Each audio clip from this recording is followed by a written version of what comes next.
امروز توی این کلیپ به 5 واقعیت عجیب و تاریخی و کاملا واقعی پرداخته میشه. از اولین باگ کامپیوتری ثبت شده در جهان تا تست بارداری مصریان باستان که در آزمایشات امروزی هم تا 80% تایید شده. پس با من در کانال جو هیستوری همراه باشید تا 5 فکت تاریخی و عجیب و شنیدنی رو با همدیگه بشنویم.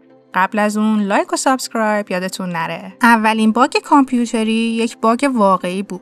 در سال 1947 مهندسا روی کامپیوتر هاروارد مارک II کار میکردن که یه دفعه دستگاه از کار افتاد.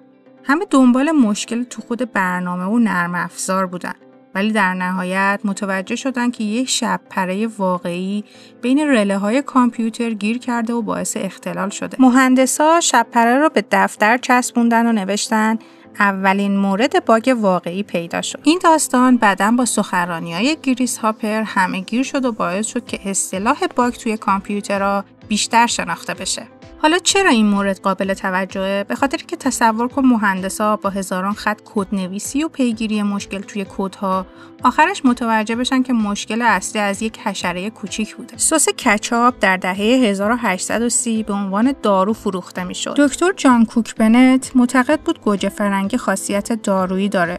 اون گوجه‌ها رو به شکل سس و حتی قرص کچاپ به فروش میرسوند و ادعا میکرد برای مشکلاتی مثل اسهال، سوء هاضمه، زردی و روماتیسم مفیده. البته که این محصول جنبه تبلیغاتی داشته، اما مردم واقعاً میخریدن و مصرف میکردن. این یکی از عجیب ترین نمونه های بازاریابیه، چون محصولی که امروز فقط چاشنی محسوب میشه روزی دارو بوده. خمیردندونای مصر باستان به طرز شگفت‌آوری مؤثر بودن. مصریان باستان از پوست تخم مرغ خرد شده، سم گاو پود شده و خاکستر برای تمیز کردن دندونای خودشون استفاده می‌کردن. مطالعات مدرن نشون داده که این ترکیب واقعاً پاک کننده بوده، ولی به شدت ساینده و خشن برای مینای دندون و لثه‌ها. این مورد کشف شده نشون میده که مردمان در هزاران سال پیش میدونستن که دندونا نیاز به پاکیزگی داره، اما هنوز از نظر پزشکی مدرن روششون ایدئال نبوده. اولین خرید و فروش آنلاین فروش ماریجوانا بود. در سال 1971 دانشجویان استنفورد و MIT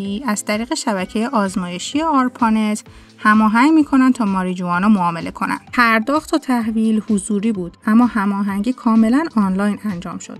این اولین نمونه ثبت شده سفارش آنلاین در تاریخ محسوب میشه. یعنی تاریخ خرید و فروش اینترنتی با یک معامله علف شروع شد. تستای بارداری باستانی واقعاً کار میکردن. در مصر باستان یعنی هزاران سال قبل زنان مصری روی دونه‌های گندم و جو ادرار میکردن و اگه دونه ها جوونه میزد بارداری تایید میشد و دلیلش هم هورمونای ادرار زنان باردار بوده که باعث تحریک و جوانه زنی میشده. توی آزمایش‌های مدرن در سال 1960 این روش تا 85% دقت داشت. فکر کن یه روش ساده با دقت شگفت‌انگیز 3500 سال پیش استفاده میشده و هنوز محققای مدرن اون رو آزمایش میکنن. اگه تا اینجا کنار ما بودی توی همین قسمت دیدیم که تاریخ چطور از علم هم جلو میزنه.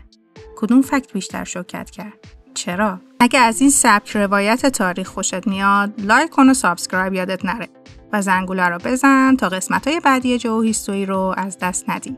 این ویدیو رو برای یکی از دوستات بفرست که عاشق عجایب تاریخن. شاید همین امشب عضو خانواده جو هیستوری شد.